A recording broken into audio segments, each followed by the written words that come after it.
el proceso de la sanidad interior, el proceso por el cual nosotros podemos trabajar con los hermanos que ingresan nuevos a la iglesia o con los que ya están, con los que son creyentes. Muchas veces nos preguntamos si el creyente es y puede estar endemoniado. Bueno, la palabra endemoniado es una palabra que no debería estar en nuestro diccionario porque es muy fuerte.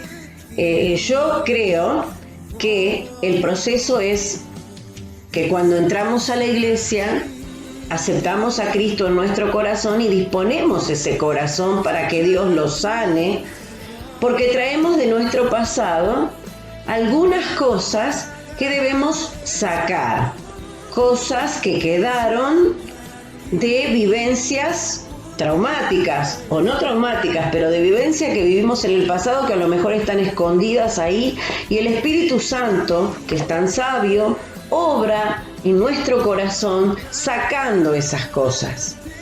Pero el proceso de sanidad también debe ser ayudado por los ministros de la iglesia.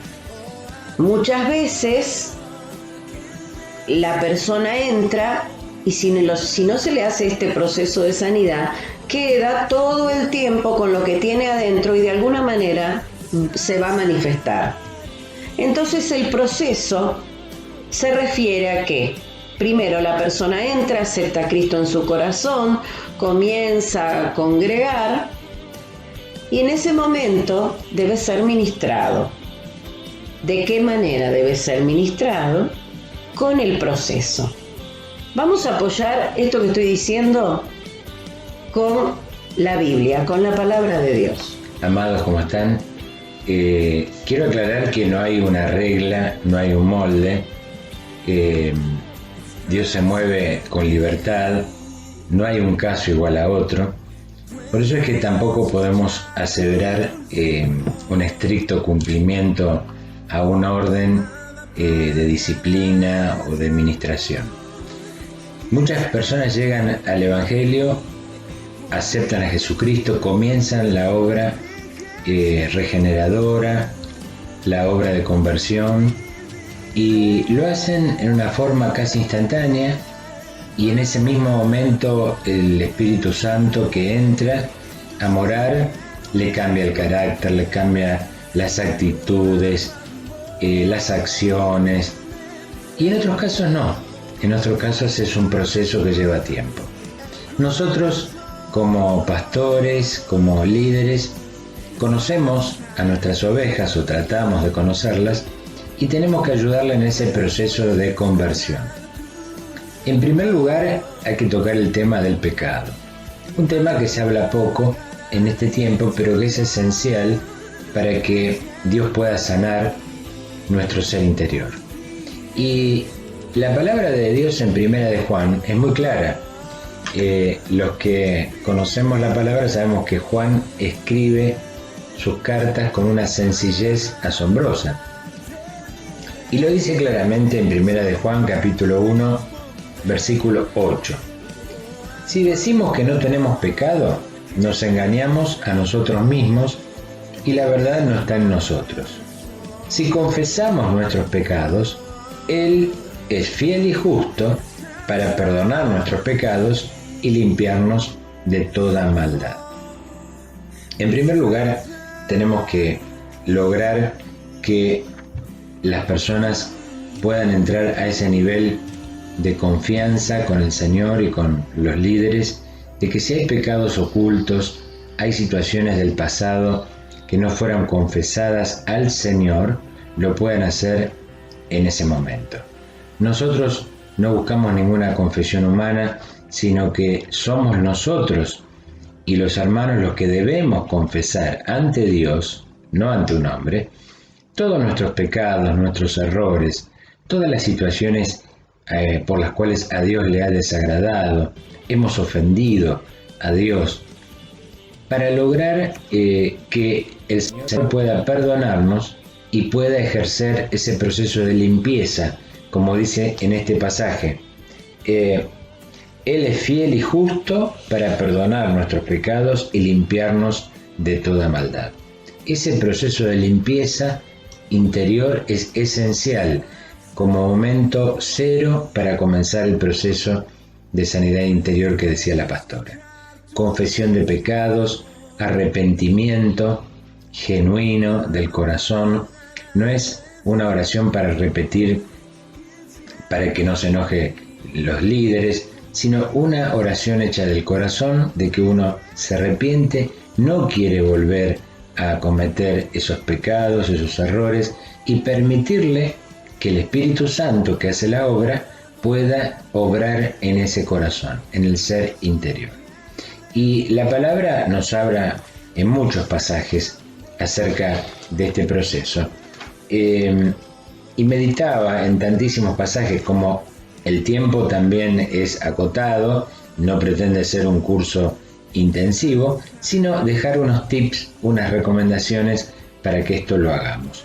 Por ejemplo, también quiero citar la carta denominada Tito, capítulo 3 y versículo 4 en adelante, hablando del Señor. Pero cuando se manifestó la bondad de Dios nuestro Salvador y su amor para con los hombres, nos salvó, no por obras de justicia que nosotros hubiéramos hecho, sino por su misericordia, por el lavamiento de la regeneración y por la renovación en el Espíritu Santo, el cual derramó en nosotros abundantemente por Jesucristo nuestro Salvador.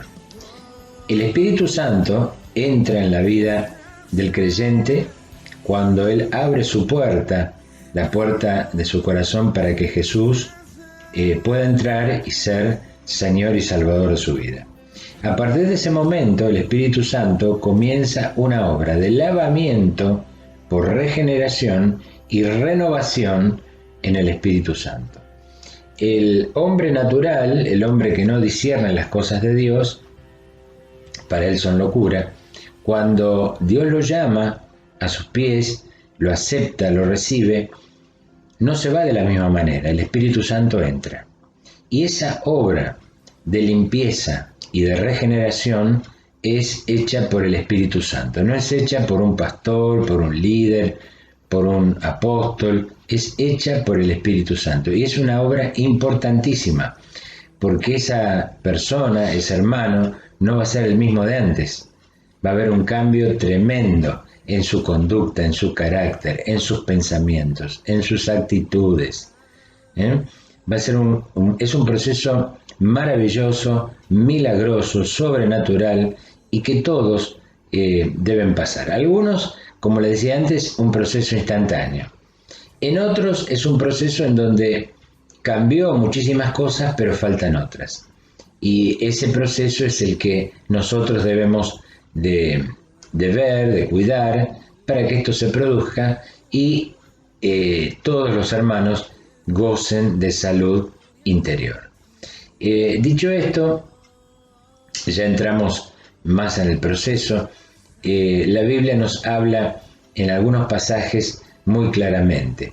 Nosotros tenemos una vida recorrida, años, algunos más, otros menos, de vida donde hemos pasado toda clase de situaciones, agradables, desagradables, y esto se va atesorando en nuestro corazón.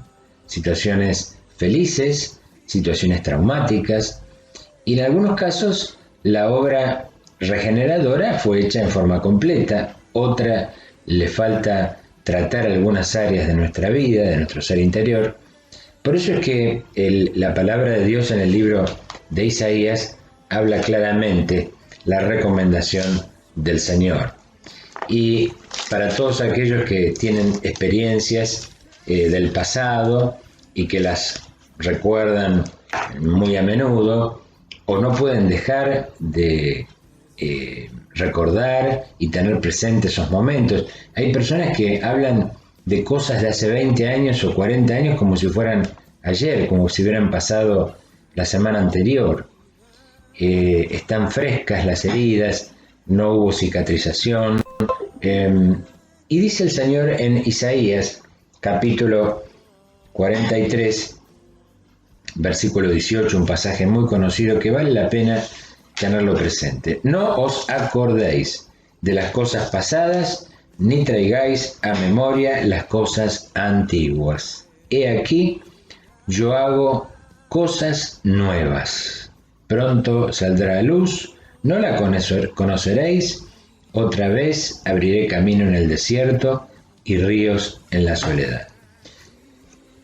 El recordar tanto el pasado traumático, doloroso, no nos hace bien, nos condiciona el presente, nos impide tal vez planificar el futuro.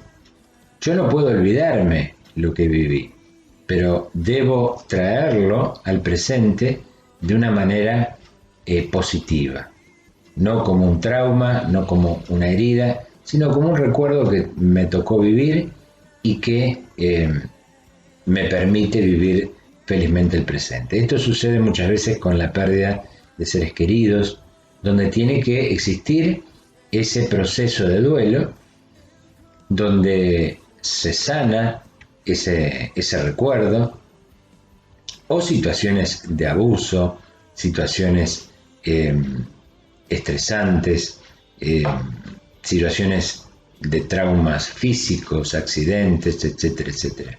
Este es un tema un poquito largo, pero quiero continuarlo porque nos falta decir algunas cositas más y es muy importante porque vemos a diario muchas personas que conocen al Señor, pero que tienen esa carga en su ser interior que no les permite vivir, como dice el Señor, la vida en abundancia. Pastora. Sí, bueno, ahí es cuando entran a obrar los ministros de la iglesia. Nosotros hablamos en los primeros videos de la autoridad que Dios nos da para echar fuera a los demonios, para hacer las liberaciones. Entonces, hay un proceso que deben tomar responsabilidad los ministros en ayudar con esa sanidad. El Espíritu Santo hace una parte, como dijo usted, pastor, muchas veces la sanidad se hace de golpe, completa, pero otras no, otras hay que ayudarla. Y la persona debe confesar sus pecados. A confesárselos ¿a quién? A Dios. Pero la persona también necesita un trato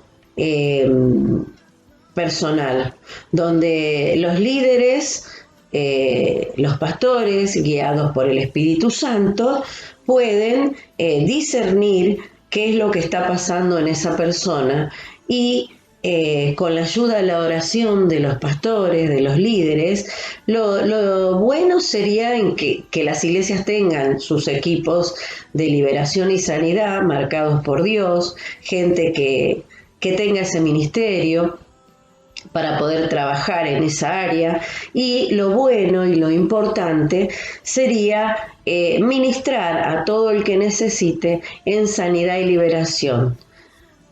¿Cómo? Renunciando a las cosas que solo no podemos dejar, porque hay cosas que van a quedar, que no podemos dejar, costumbres que no podemos dejar. Con la oración, nosotros, ministrados por los pastores y los líderes, podemos renunciar, arrepentirnos en el nombre de Jesús, y eso se va a ir y va a ayudar a la transformación y al proceso que necesitamos. Yo creo que vamos a tocar un poco más este tema, que es muy amplio.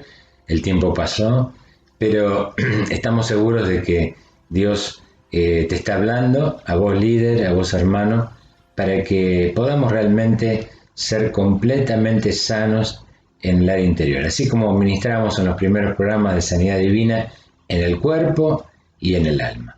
Amados, nos despedimos por esta ocasión y nos volvemos a encontrar en el próximo video. Dios les bendiga mucho.